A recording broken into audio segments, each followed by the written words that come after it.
मैं आज इसके ऊपर इसलिए बात करना चाहता हूं कि ये मैं बड़ा, अगर मेरी सारी जिंदगी में जो मैं सबसे ज्यादा पाकिस्तानी होते हुए मुझे जिल्लत फील हुई है वो इस टाइम पे हुई, तो इसलिए मैं आज इसकी बात करना चाहता हूं।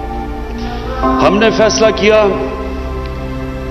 कि जनाब हम फ्रंट लाइन स्टेट बन जाएंगे अमेरिका की war on terror.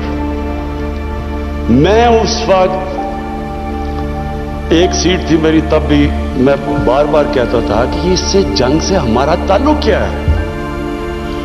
Al Qaeda Afghanistan बैठी हुई है, मिलिटेंट तालिबान अफगानिस्तान में, हमारे पास तो वो भी नहीं थे। हमने क्या किया है कि हम उनकी जंग में शिरकत कर रहे हैं। वो जो पीरियड है वो मैं इसलिए चाहता हूं कि हम हमेशा के लिए, मेरी कौम सीखे। कौम, एक इंसान, एक इदारा आगे तब बढ़ता है जब अपनी गलतियों से सीखता है।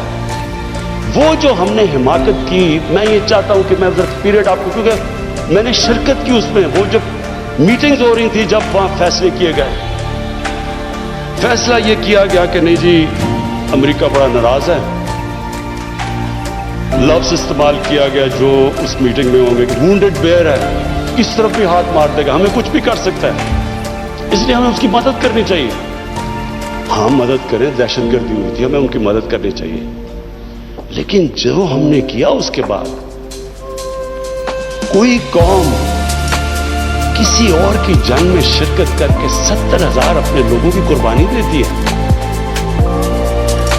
$150 अरब अपने मुल्क से, उससे भी ज्यादा गया होगा, हमें पता ही नहीं है, क्योंकि यहां तो कोई क्रिकेट टीम नहीं आती रही। इन्वेस्टर ने कहा ना पाकिस्तान, यहां तो मुल्क को उन्होंने कह दिया the most dangerous place in the world.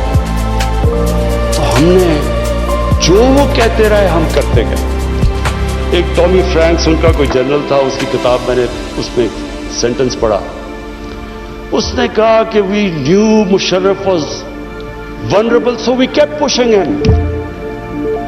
वो जो वो कहे हम करने के लिए तैयार हो जाए। लोग अपने वहां पकड़ा दिए, उनको पकड़ गुआंटानामो में भिजवा दिए। अपनी किताब में लिखा मुशर्रफ ने कि मैंने पैसे देकर लोगों को भिजवाया। किस कानून के तहत? यानी जो अपने लोगों की, अपनी कौम की, अपने लोगों की, अगर वो हुकूमत ही उनकी हिफाजत नहीं करती तो और किसने उनकी हिफाजत करना है? पकड़ा दिया जनाब अमेरिका को, गुआंटानामो में पहुंचा दिया।